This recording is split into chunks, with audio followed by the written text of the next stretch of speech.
அனைவருக்குமே வணக்கம். சற்று முன் கிடைத்திருக்கக்கூடிய ஒரு மிக மிக முக்கியமான செய்தி ஒன்று வெளியாகி உள்ளது.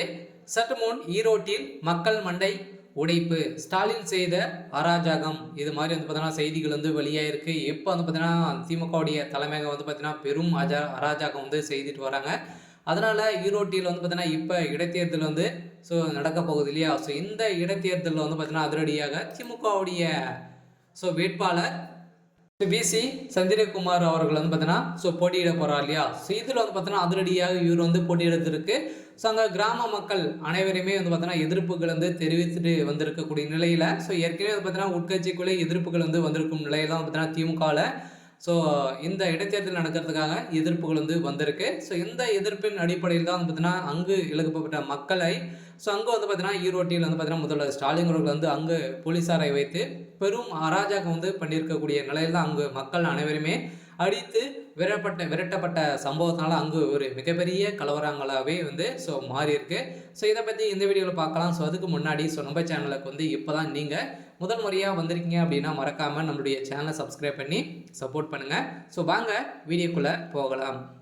பார்த்தீங்கன்னா ஈரோட்டியில் பார்த்தீங்கன்னா இளங்கோவன் அவர்கள் பார்த்தீங்கன்னா உடல்நிலை குறைவால் இறந்துட்டார் இல்லையா. இதை தொடர்ந்து தான் ஈரோடு கிழக்கு தொகுதியில் இடைத்தேர்தல் நடத்தணும் அப்படின்ற மாதிரி திமுகவுடைய தலைமையாக பார்த்தீங்கன்னா முடிவு செய்து எப்போ இடைத்தேர்தல் நடக்க போகிறாங்க. வருகின்ற பிப்ரவரி 5ஆம் தேதி இடைத்தேர்தலும் நடக்க போகுது இல்லையா. இந்த தேர்தலின் அடிப்படையில் இப்போ திமுகவுடைய தலைமையகத்திலிருந்து தரப்புல பார்த்தீங்கன்னா திமுகவுடைய வேட்பாளராக விசி சந்திரகுமார் அவர்கள் போட்டியிட போகிறாரு அப்படின்ற மாதிரி அதிகாரப்பூர்வமாக அறிவிப்பு வெளியேறிச்சு. இதற்கு திமுகவுடைய உட்கட்சிக்குள்ளே பார்த்தீங்கன்னா இதுக்கு எதிர்ப்புகள் தெரிவித்து வந்துட்டு இருந்த நிலையில் பார்த்தீங்கன்னா இப்போ அந்த கிராம மக்கள், ஈரோட்டில் இருக்கும் கிராம மக்கள் அனைவருமே பார்த்தீங்கன்னா இவர் மீது போராட்டங்கள் நடத்தியிருந்தாங்க இல்லையா. இதற்கு எதிர்ப்புகள் தெரிவித்துட்டு வந்திருந்த மக்களை அனைவருமே ஸ்டாலின் அங்கு செய்த அராஜகத்தினால பார்த்தீங்கன்னா போலீஸாரை வைத்து பெரும் அராஜகம் திமுகவினர் செய்து வருகின்ற நிலையில் தான் பார்த்தீங்கன்னா இப்போ அதிரடியாக அங்கு மக்களை அனைவரையும் மண்டை உடைக்கப்பட்டு இப்போ பார்த்தீங்கன்னா 3 பேர் பார்த்தீங்கன்னா இறந்திருக்கக்கூடிய சம்பவத்தினால இப்போ அதிரடியாக ஈரோட்டில் நடக்குமா, இடைத்தேர்தல் நடக்குமா அப்படின்ற நிலைமைக்கு தான் போயிருக்கு. அதனால் திடீர்னு பார்த்தீங்கன்னா இவர் விசி சந்திரகுமார் அவர்களுக்கு எதிர்ப்புக்கு வருது. அதனால் திடீர்னு திமுகவுடைய வேட்பாளர் மாற்றி இருக்கக்கூடிய நிலை வந்திருக்கு. அதனால் புதியவராக நியமிக்கப்படுவார்கள். பிப்ரவரி 5ஆம் தேதிக்குள்ளே நியமிக்கப்படுவார்கள் அப்படின்ற மாதிரி இப்போ வந்திருக்கக்கூடிய செய்தியால் தான் பார்த்தீங்கன்னா இப்போ ஈரோட்டில் ஒரு மிகப்பெரிய கலவரங்களாகவே வெடித்திருக்கு.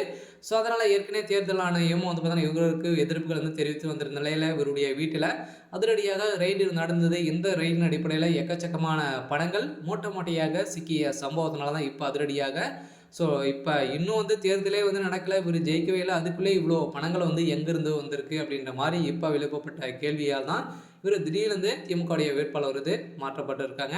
சரி, ஓகே. என்ன நடக்க போகுது அப்படின்றத வெயிட் பண்ணி பார்க்கலாம். இது மாதிரி செய்திகளாக தெரிஞ்சுக்கணும் அப்படின்னா மறக்காமல் நம்மளுடைய சேனலை சப்ஸ்கிரைப் பண்ணி சப்போர்ட் பண்ணுங்கள். தேங்க்யூ.